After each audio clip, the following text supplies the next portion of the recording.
नमस्कार दोस्तों, स्वागत है आपका अपना चैनल सेशन पर। प्यारे दोस्तों, आई सेशन में हम लोग ALPCBT2 एग्जाम का पार्ट ए में 100 क्वेश्चन पूछा जाता है। उसमें 50 question basic science and engineering drawing का रहता है। कितना रहता है? 50 क्वेश्चन। तो हम लोग वही 50 क्वेश्चन का जो सेट है, एसके झा सर द्वारा जो लॉन्च किया गया है, उस बुक से 50 सेट है। टोटल जो है से 50 सेट है। आज हम लोग तीसरा सेट देखेंगे। तीसरा सेट आज हम लोग सोल्व करेंगे। तो चलिए शुरू करते हैं बिना समय गवाए। Set number 3। इससे पहले आपसे अनुरोध है दोस्तों कि आप इस चैनल पर नया है, चैनल सब्सक्राइब करें, वीडियो को लाइक करें। देखिए दोस्तों, क्वेश्चन नंबर 1 क्या कह रहा है? कह रहा थ्रस्ट का ऐसा मात्रक क्या होता है? थ्रस्ट का ऐसा यूनिट क्या होता है? तो थ्रस्ट का ऐसा यूनिट होता है न्यूटन। और न्यूटन किसका होता है दोस्तों? तो फोर्स का भी ऐसा यूनिट न्यूटन ही होता है, बल का। चलिए, अच्छा अब आते हैं पास्कल। पास्कल किसका ऐसा यूनिट है? तो पास्कल दाब का ऐसा यूनिट है। किसका? दाब। ओम किसका है? प्रतिरोध का ऐसा यूनिट है। किसका? प्रतिरोध का ऐसा यूनिट ओम है। जूल किसका है? तो वर्ग का ऐसा यूनिट जूल है। और किसका जूल है?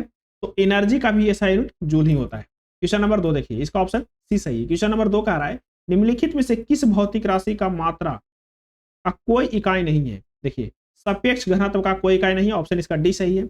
अच्छा, आप पूछेंगे संवेग का मात्रक क्या होता है? सर संवेग का मात्रक होता है दोस्तों केजी मीटर पर सेकेंड। आप नोट कर लीजिएगा। घनत्व का मात्रक क्या होता है? अब आते हैं किस पे? घनत्व पे। घनत्व का मात्रक क्या होता है? तो घनत्व का मात्रक होता है केजी मीटर क्यूब।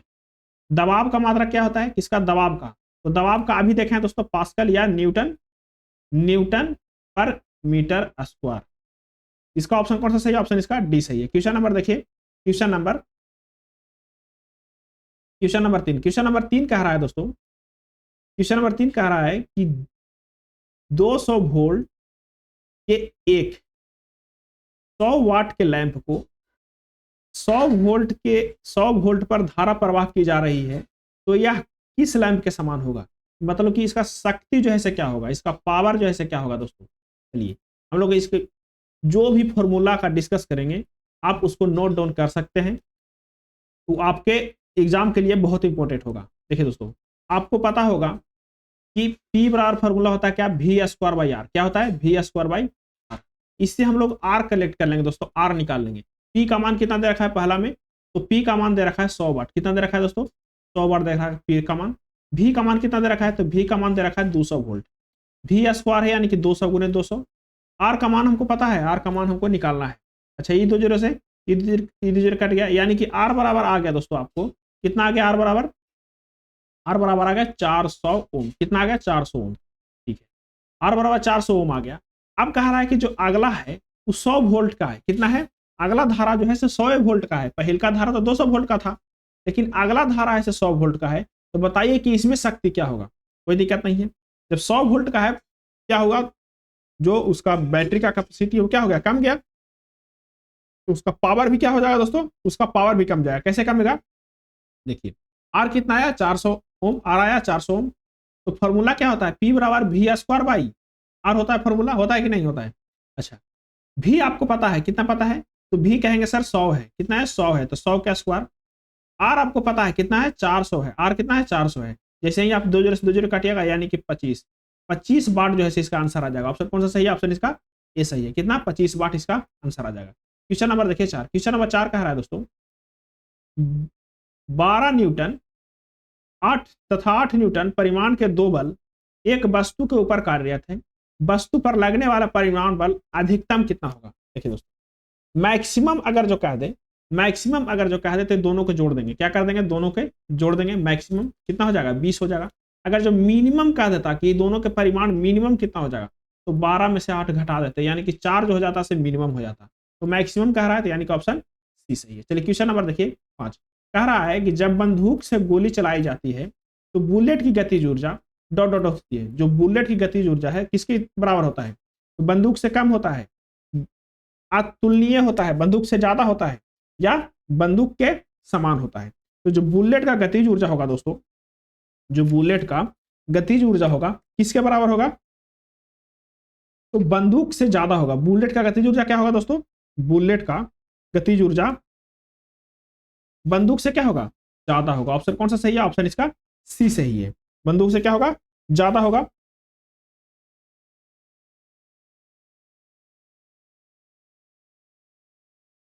क्या होता है, बंदूक से ज्यादा होता है। गतिज ऊर्जा का फॉर्मूला क्या होता है दोस्तों, गतिज ऊर्जा का फॉर्मूला क्या होता है, तो गतिज ऊर्जा का फॉर्मूला होता है 1/2 mv²।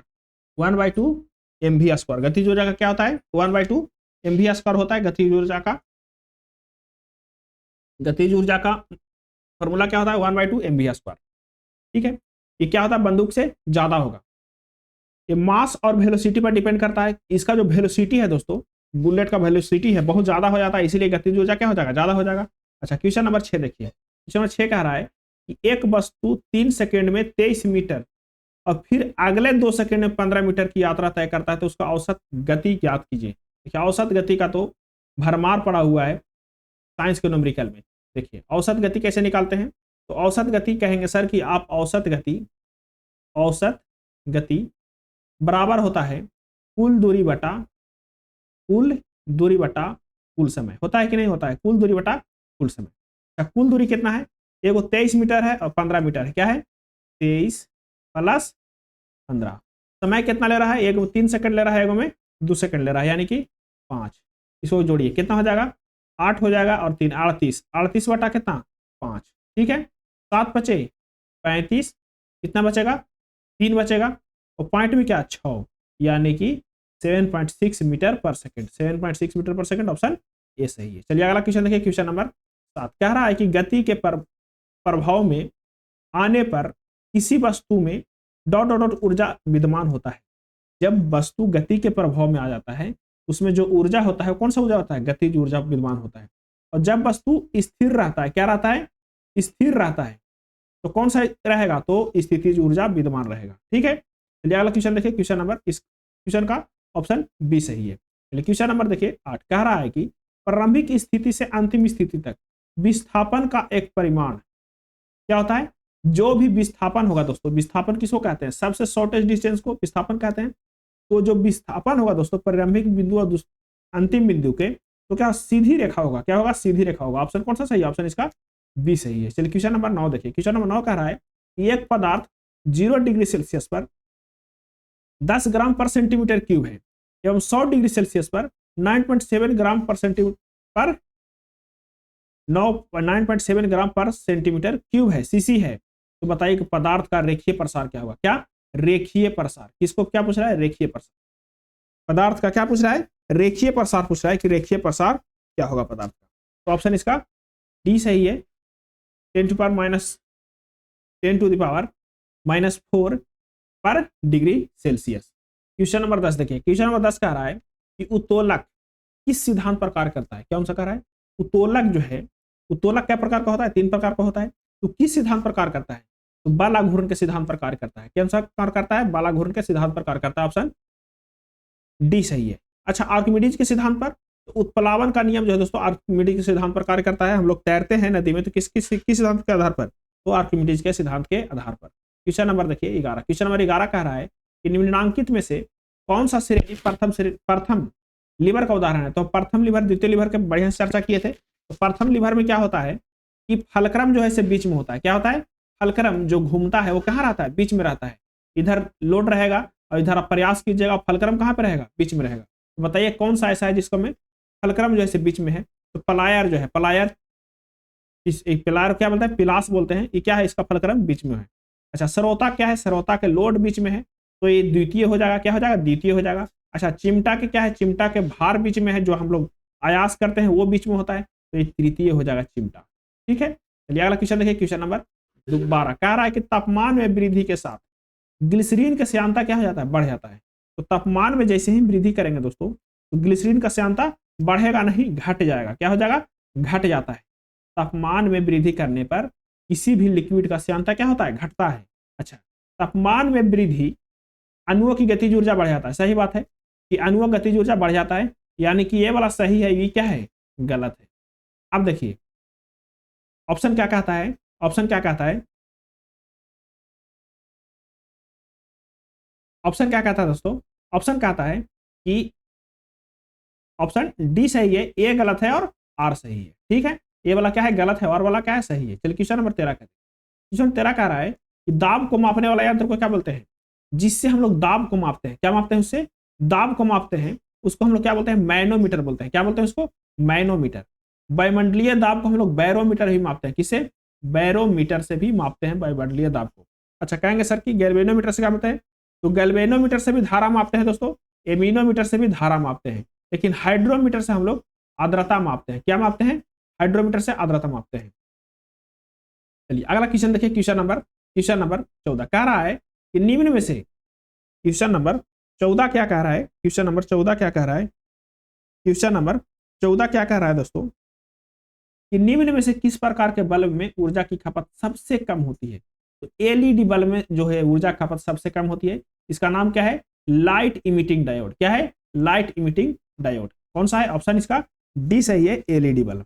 कौन सा? ऑप्शन डी सही है। चलिए क्वेश्चन नंबर देखिए 15 कह रहा है निम्नलिखित में से किस उपकरण का उपयोग रासायनिक ऊर्जा को विद्युत ऊर्जा में परिवर्तित करता है? तो रासायनिक ऊर्जा को विद्युत ऊर्जा में बैटरी परिवर्तित करता है। कौन करता है? बैटरी परिवर्तित करता है। अच्छा, मोमबत्ती क्या करता है? तो मोमबत्ती रासायनिक ऊर्जा को प्रकाश ऊर्जा में परिवर्तित करता है। क्या करता है? प्रकाश ऊर्जा में परिवर्तित करता है। अच्छा, इलेक्ट्रिक मोटर क्या करता है? तो मोटर जो है इलेक्ट्रिक ऊर्जा को यांत्रिक ऊर्जा में परिवर्तित करता है। क्वेश्चन नंबर 16 देखिए, इस क्वेश्चन का क्वेश्चन 15 का ऑप्शन सी सही है। क्वेश्चन नंबर 16 देखिए, क्वेश्चन नंबर 16 कह रहा है दोस्तों कि पवन चक्की पवन की किस ऊर्जा को उपयोग करता है?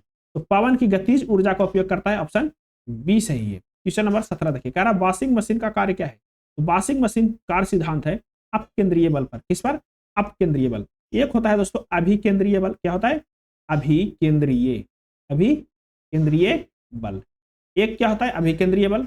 और एक क्या होता है? अपकेंद्रीय बल। क्या होता है? अपकेंद्रीय बल। अच्छा, अभिकेंद्रीय बल किसको कहेंगे? जो केंद्र की ओर लगे उसको क्या कहते हैं? अभिकेंद्रीय बल। और जो केंद्र से बाहर की ओर लगे उसको क्या बोलते हैं? अपकेंद्रीय बल। तो जो वॉशिंग मशीन है वो अपकेंद्रीय बल पर लगता है, काम करता है। ठीक है, चलिए क्वेश्चन नंबर देखिए, क्वेश्चन नंबर 18 कह रहा है किस प्रशीतक का अपेक्षित गुणधर्म है? किस प्रशीतक का अपेक्षित गुणधर्म है? तो इसका जो प्रशीतक का अपेक्षित गुणधर्म जो है दोस्तों वो कौन सा है? ऑप्शन इसका डी सही है। इसमें निम्न क्वथनांक भी होना चाहिए। क्या होना चाहिए? निम्न क्वथनांक होना चाहिए, उच्च क्रांतिक तापमान भी होना चाहिए, वाष्पीकरण की उच्च गुप्त उष्मा भी होना चाहिए। यानी प्रशीतक का जो प्रशीतक गुणधर्म है वो सभी इसमें सही है। निम्न क्वथनांक भी होना चाहिए। निम्न क्वथनांक मतलब कि कम टेम्परेचर पर क्या हो जाने? उबल जाए, भाष्प बन जाए। कम टेम्परेचर पर क्या हो जाए? वाष्प बन जाए। निम्न क्वथनांक हो गया। अच्छा, उच्च क्रांतिक तापमान कहने का मतलब है फिर वाष्पीकरण की गुप्त उष्मा क्या रहे? उच्च रहे।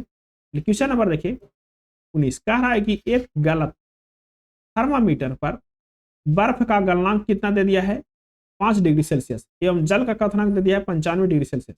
यदि यह थर्मामीटर किसी वस्तु का तापमान 59 डिग्री सेल्सियस ज्ञात कर रहा है तो बताइए कि सही ताप क्या होगा? एक थर्मामीटर लिया गया, तो थर्मामीटर क्या हो गया? खराब हो गया। कह रहा है थर्मामीटर कि जहां पर जो बर्फ का गलनांक है वो 0 डिग्री सेल्सियस है, वो कहो कि 5 डिग्री सेल्सियस कर दिया है। कितना? 5 डिग्री सेल्सियस। ठीक है, और जहां बर्फ है, जहां पानी जो है 100 डिग्री सेल्सियस पर उबलता है, वो कह रहा है कि नहीं 95 डिग्री सेल्सियस पर उबल जाता है। ठीक है, तो देखिए हम लोग क्या करते थे? 95 माइनस 100, 95 माइनस 5 कर दिए। क्या कर दिए इसको? 59 माइनस 5 बटा 95 माइनस 5 इक्वल टू कुछ सी माइनस 0 जो ओरिजिनल है, सी माइनस 0 बटा 100। अच्छा, ये क्या हो जाएगा? ये हो जाएगा दोस्तों 54। क्या हो जाएगा? 54 हो जाएगा। बटा में क्या हो जाएगा? 90 हो जाएगा, बराबर सी बटा 100। इससे ये कैंसिल हो जाएगा, 9 छक 54, यानी कि सी बराबर 60। जो इसका एक्चुअल जो वैल्यू होगा दोस्तों, एक्चुअल जो वैल्यू होगा कितना? 60 डिग्री सेल्सियस होगा। ऑप्शन सी सही। चलिए क्वेश्चन नंबर देखिए, क्वेश्चन नंबर 20 कह रहा है कि H2O का अधिकतम घनत्व किस तापमान पर होता है? तो H2O का अधिकतम घनत्व जो है, कौन सा टेम्परेचर ऐसा है जिसपे H2O का अधिकतम घनत्व होता है, यानी कि जल का अधिकतम घनत्व? अगर जो डिग्री सेल्सियस में आप देखे होंगे तो 4 डिग्री सेल्सियस। क्या देखे होंगे? 4 डिग्री सेल्सियस। यही आप केल्विन में देखे होंगे तो 200 कितना? 77 केल्विन। कितना? 277 केल्विन। लेकिन अब फ़ारेनहाइट में पूछ रहा है। क्या पूछ रहा है? फ़ारेनहाइट में पूछ रहा है। तो इसका जो आंसर होगा 39.2 फ़ारेनहाइट होगा। कहाँ पे? 39.2 फ़ारेनहाइट, यानी कि इस पे जल का घनत्व जो है क्या होगा? अधिकतम होगा। क्वेश्चन नंबर 21 देखिए, कह रहा है जल ज्यादा से ज्यादा भाप turbo परिपत्रों co dot dot dot के लिए कुंडलित किया जाता है। किसके लिए किया जाता है? ज्यादा से ज्यादा भाप टर्बो को, परिपत्रों को क्या किया जाता है? 2 ध्रुवों में, 6 ध्रुवों में, 10 से 12 ध्रुवों में, तो 2 ध्रुवों के लिए कुंडलित किया जाता है। कितना? 2 ध्रुवों के लिए। ऑप्शन इसका ए सही है। ज्यादा से ज्यादा भाप टर्बो को, परिवर्तित को 2 ध्रुवों के लिए कुंडलित किया जाता है। क्वेश्चन नंबर 22 देखिए, कह रहा है कि रेडियो सक्रिय पदार्थ द्वारा उत्सर्जित बीटा किरणें में होता है जो देखिए कोई वस्तु है रेडियो सक्रिय, इसमें से 3 कण निकलते हैं। क्या? 3 कण निकलते हैं, अल्फा, बीटा और गामा। तो जो बीटा कण होता है वो क्या होता है दोस्तों? बीटा कण जो होता है वो न्यूक्लियस द्वारा उत्सर्जित आवेशित कण है। क्या है? न्यूक्लियस द्वारा उत्सर्जित आवेशित कण है। क्या है? आवेशित कण है। कौन? बीटा कण। न्यूक्लियस द्वारा उत्सर्जित आवेशित कण है कौन? बीटा कण। क्वेश्चन नंबर 23 देखिए, कह रहा है क्वेश्चन नंबर 23, एक विद्युत परिपथ में धारा नियंत्रक का उपयोग अक्सर डॉट डॉट डॉट में होता है। धारा नियंत्रक का उपयोग अक्सर किस में होता है? तो होता है दोस्तों प्रतिरोध परिवर्तन के लिए किया जाता है। जो धारा नियंत्रक का उपयोग किसके लिए किया जाता है? तो प्रतिरोध नियंत्रक के लिए किया जाता है। ऑप्शन बी सही है, प्रतिरोध नियंत्रक के लिए किया जाता है। क्वेश्चन नंबर देखिए 24, क्वेश्चन नंबर 24 कह रहा है, यदि समान विभव वाली 2 आवेशित वस्तु एक संवाहक तार से जुड़ी है। देखिए एक तार है और इधर से एक समान विभव और इधर से भी समान वोल्टेज वाली, समान आवेश वाली 2 जोड़ जाती है, तब क्या होगा? तब धारा का प्रवाह नहीं होगा दोस्तों। क्या हो जाएगा? दोनों काउंटर हो जाएगा, धारा का प्रवाह नहीं होगा। तो अगर जो ये ज्यादा है, ये कम है, तो ये प्रवाह हो जाएगा, लेकिन समान रहेगा तो धारा का प्रवाह नहीं होगा। धारा का प्रवाह क्या होगा? नहीं होगा। क्वेश्चन नंबर 25 देखिए, कह रहा है क्वेश्चन नंबर 25, मोटर बैटरी के संबंध में निम्नलिखित कथनों पर विचार कीजिए। जो मोटर बैटरी का संबंध है वो निम्नलिखित कथनों का विचार कीजिए। मोटर बैटरी के संबंध में, मोटर बैटरी के संबंध में देखिए, वोल्टता सामान्यतः 12 वोल्ट होता है। प्रयुक्त विद्युत अपघट हाइड्रोक्लोरिक अम्ल होता है। तो हाइड्रोक्लोरिक अम्ल तो होता है दोस्तों, हाइड्रोक्लोरिक अम्ल HCl नहीं होता है, H2SO4 होता है, H2SO4 होता है। ये तो गलत हो गया। कह रहा इलेक्ट्रोड शीशा और ताम्र का होता है। इलेक्ट्रोड शीशा और ताम्र का होता है, ये भी गलत है। कह रहा धारिता को एम्पियर घंटा में व्यक्त किया जाता है। बात सही है, यानी कि ऑप्शन डी सही है। 25 का ऑप्शन डी सही है। चलिए अगला क्वेश्चन देखिए, धारिता को हम लोग एम्पियर घंटा में ही व्यक्त करते हैं और इसमें वोल्टता सामान्यतः 12 वोल्ट होती है। क्वेश्चन नंबर देखिए 26, कह रहा है कि जूल पर कूलम, क्या कह रहा है? जूल पर कूलम, इसको W/Q भी कह सकते हैं। बताइए कि W/Q जो है वो क्या है? जूल पर कूलम। जूल पर कूलम किसके बराबर है? किसके बराबर है जूल पर कूलम? जूल पर कूलम किसके बराबर है? तो वोल्ट के बराबर है दोस्तों। किसके बराबर? वोल्ट के बराबर। आपको पता होगा W बराबर क्या होता है? क्यू भी। क्या होता है? W बराबर क्यू भी। तो V बराबर क्या हो जाएगा? W/Q, यानी कि जूल पर कूलम 1 वोल्ट के बराबर है। ऑप्शन डी सही है। 26 का ऑप्शन कौन सा सही है? डी सही। क्वेश्चन नंबर 27 देखिए, कह रहा है वो PVC के साथ चालक तार को परत चढ़ाकर क्या किया जाता है? तो चालक तार को परत चढ़ाते हैं इसलिए कि शॉर्ट सर्किट नहीं, क्या नहीं हो? शॉर्ट सर्किट नहीं। क्वेश्चन नंबर 28 देखिए, कह रहा है विद्युत ऊर्जा को वाणिज्यिक इकाई क्या है? तो विद्युत ऊर्जा का वाणिज्यिक जो इकाई है दोस्तों, किलोवाट घंटा है। क्या है? विद्युत ऊर्जा की वाणिज्यिक इकाई क्या है? तो इसका वाणिज्यिक इकाई किलोवाट घंटा, या इसको किलोवाट घंटा को हम लोग यूनिट बोलते हैं। क्या बोलते हैं? Unit. 1 unit, 2 unit, 4 unit, unit बोलते हैं। तो वाणिज्यिक इकाई क्या है? किलोवाट घंटा है। क्वेश्चन नंबर 29 देखिए, कह रहा है कि 1100 वाट की शक्ति वाली मोटर से जुड़ा हुआ है कितना? 220 वोल्ट की वोल्टेज। आउटपुट वाले जनरेटर से खींची जाने वाली धारा का गणना कीजिए। आपको पावर बराबर क्या होता है? फॉर्मूला पता होगा, पावर बराबर VI। पी कितना है दोस्तों? 1100 वाट है। कितना है? 1100 वाट है। पी कितना है? 1100 वाट है। अच्छा, जब पी 1100 वाट है दोस्तों, भी कितना है? 220 वोल्ट है। आई जो है इसे, अच्छा इसको से इसको काटिए, क्या बार में काट जाएगा? अच्छा इसको काटिए, क्या बार में कटेगा? 2 बार में कटेगा दोस्तों। यहाँ पे क्या हो जाएगा? 10 हो जाएगा, यानी कि इसको काटिएगा तो 5 एम्पियर का धारा प्रवाहित होगा। कितना एम्पियर? 5 एम्पियर। ऑप्शन ए सही है। कितना एम्पियर का? 5 एम्पियर का। क्वेश्चन नंबर 30 देखिए, क्वेश्चन नंबर 30 कह रहा है कि निम्नलिखित में से कौन एक सुचालक प्रतिरोध को विपरीत रूप से प्रवाहित करता है? कौन एक सुचालक प्रतिरोध को विपरीत रूप से प्रवाहित करता है? सुचालक प्रतिरोध जो है उसको विपरीत रूप से प्रवाहित कौन करता है? विपरीत रूप से प्रवाहित कौन करता है? तो अनुप्रस्थ काट का क्षेत्रफल, जो प्रतिरोध है दोस्तों R, अगर जब क्षेत्रफल को बढ़ाइएगा तो प्रतिरोध का क्या कर देगा, कम कर देगा। तो कौन विपरीत रूप से प्रवाहित करता है, तो अनुप्रस्थ काट का क्षेत्रफल करता है। लेकिन समानित रूप से कौन प्रवाहित करता है, समानुपातिक, तो लंबाई करता है। जो लंबाई को आप बढ़ाइएगा, लंबाई को क्या कीजिएगा, बढ़ाइएगा तो आर भी बढ़ेगा। चलिए क्वेश्चन नंबर देखिए, क्वेश्चन नंबर इसका ऑप्शन सी सही है। क्वेश्चन नंबर 21 देखिए, कह रहा है कंप्यूटर में एनआईसी का पूर्ण रूप क्या है। कंप्यूटर में एनआईसी का पूर्ण रूप क्या है दोस्तों, तो नेटवर्क इंटरफेस कार्ड है। एनआईसी का पूर्ण रूप क्या है, नेटवर्क इंटरफेस कार्ड है। नेटवर्क इंटरफेस कार्ड है। एनआईसी का पूर्ण रूप क्या है, नेटवर्क इंटरफेस कार्ड है। क्वेश्चन नंबर 32 देखिए, कह रहा है कौन सा गेट इनपुट को पूर्ण करता है। कौन सा गेट जो है वो इनपुट को पूर्ण करता है, तो कौन करता है, ऑप्शन इसका सी सही है, नॉट गेट। नॉट गेट जो है दोस्तों इनपुट को पूर्ण करता है। कौन सा गेट जो है से इनपुट को पूर्ण करता है, तो नॉट गेट इनपुट को पूर्ण करता है। नॉट गेट को हम लोग इन्वर्टर भी कहते हैं। नॉट गेट को क्या बोलते हैं, इन्वर्टर। क्या बोलते हैं इसको, इन्वर्टर ही बोलते हैं नॉट गेट का। क्वेश्चन नंबर 33 देखिए, कह रहा है कंप्यूटरों में वायरस का संबंध निम्नलिखित में से क्या है। तो कंप्यूटरों में जो वायरस है दोस्तों, उसका संबंध किससे है, धूलकण से, हार्डवेयर से, प्रोग्राम से, इनमें से कोई नहीं से। तो इसका जो संबंध है वो प्रोग्राम से है। वायरस जो है से कहाँ पे जाएगा, प्रोग्राम के पास जाएगा।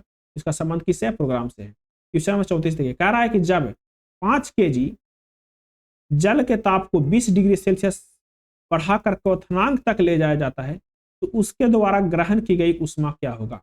देखिए पहला तो एम दे रखा है कितना, 5 kg, कितना है 5 kg।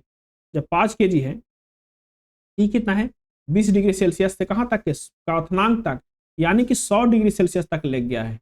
कितना हो गया, डेल्टा टी कितना, जल्दी बताइए, 80 डिग्री सेल्सियस हो गया, 80 डिग्री। अच्छा आपको पता है सी दे रखा है, कितना दे रखा है, 4.2 जूल दे रखा है। जूल, केजी जूल पर केल्विन दे रखा है। ठीक है, क्या दे रखा है, 4.2 केजी जूल पर केल्विन दे रखा है। अच्छा अब इसको हम लोग कैसे सोल्व करेंगे, एक फॉर्मूला होता है, क्या होता है, Q बराबर MC डेल्टा T। Q का मान हमको निकालना है, M हमको पता है कितना 5 kg, C हमको पता है कितना 4.2, और कितना ले गए हैं दोस्तों 80 डिग्री सेल्सियस बढ़ाए, कितना बढ़ाए 80 बढ़ाए। ठीक है, ये पॉइंट से ये पॉइंट कैंसिल हो जाएगा, यानी कि 8 5 40, 40 गुने 42, 40 गुने 42 हो जाएगा। इसको 0 होगा, 0 42 चौके 4 दूना 8 और 4 चौके 16, यानी कि 1680 किलो जूल जो है दोस्तों जरूरत है। कितना 1680, ऑप्शन इसका कौन सा है, 1680 जूल जो है से जरूरत है। ऑप्शन कौन सा सही है, ऑप्शन इसका ए सही है। कौन सा, ऑप्शन इसका ए सही है, 1680 जूल। क्वेश्चन नंबर देखिए, क्वेश्चन नंबर 35। क्वेश्चन नंबर 35 क्या आ रहा है, 35 क्या आ रहा है कि अग्निशामक सिलेंडर में भरी होती है। अग्निशामक जो है सिलेंडर में भरी होती है, अग्निशामक सिलेंडर में भरी होती है वायु, कार्बन डाइऑक्साइड, हीलियम, हाइड्रोजन। तो अग्निशामक सिलेंडर में भरा होता है कार्बन डाइऑक्साइड। क्या भरा होता है, कार्बन डाइऑक्साइड। 36 क्वेश्चन नंबर 36 कह रहा है कि A4 सीट और A3 सीट का अनुपात क्या होता है। तो A4 और A3 क्या है दोस्तों, तो क्या होता है 1:2 होता है। A4 और A3 क्या होता है, 1:2 होता है। अच्छा 1:√2 क्या है, तो ड्राइंग सीट के लंबाई और चौड़ाई का अनुपात। क्वेश्चन नंबर 37 देखिए, कह रहा है ड्राइंग बोर्ड के नाम से साइज का मिलान कीजिए। डी नोट जो है ड्राइंग सीट, उसका क्या होता है 1500 गुने 1000 इंटू 25 होता है। अच्छा D1 के क्या होता है, D1 को इसी थोड़ा सा कम कर देंगे, 1000 गुने क्या हो जाएगा 700, 1000 गुने 700 गुने 25 हो जाएगा। अच्छा अब D2 का करना है, 700 गुने 500 यानी 15 हो जाएगा। D3 500 गुने 350 इंटू 15 हो जाएगा। ये जो आप मिलान कर लीजिएगा कि कौन इसका आंसर सही है और कमेंट करके बताइएगा। क्वेश्चन नंबर 38 देखिए, कह रहा है निम्न में से कौन सा RF का घटता पैमाना है। RF जो है दोस्तों, RF वो 3 प्रकार से होता है, 3 प्रकार से। एक होता है घटता हुआ, क्या होता है घटता हुआ, एक होता है बढ़ता हुआ, एक होता है बढ़ता हुआ, और एक होता है बराबर, एक होता है बराबर। तो जिसका अनुपात जो है दोस्तों, जिसका अनुपात है बड़ा है एक से क्या होगा, एक से कम है तो घटता हुआ, एक से ज्यादा है तो, जैसे 2:1 है, एक से ज्यादा है तो बढ़ता हुआ, और एक के बराबर है तो बराबर होगा। तो कौन है घटता हुआ, देखिए एक ये तो समान हो गया। अच्छा 50:1, एक तो बड़ा हो गया, 8:6 ये तो भी बड़ा हो गया, लेकिन 1:20 क्या है घटता हुआ। ऑप्शन कौन सा सही है, ऑप्शन इसका बी सही है। क्वेश्चन नंबर देखिए 39 कह रहा है निम्नलिखित में से कोटि पूरक कौन है? कोटि पूरक, अगर जो पूरक कह दे, कोटि पूरक कह दे तो इसको कौन सा है? तो कोटि पूरक जो है ऑप्शन ए सही है, ऑप्शन ए सही है। कोटि पूरक कौन है? निम्नलिखित में से कोटि पूरक कौन कौन सा है? Option A. यानी कि कोटि पूरक कहने का मतलब है दोस्तों, कोटि पूरक कहने का मतलब है कि दोनों को मिला करके कितना होना चाहिए?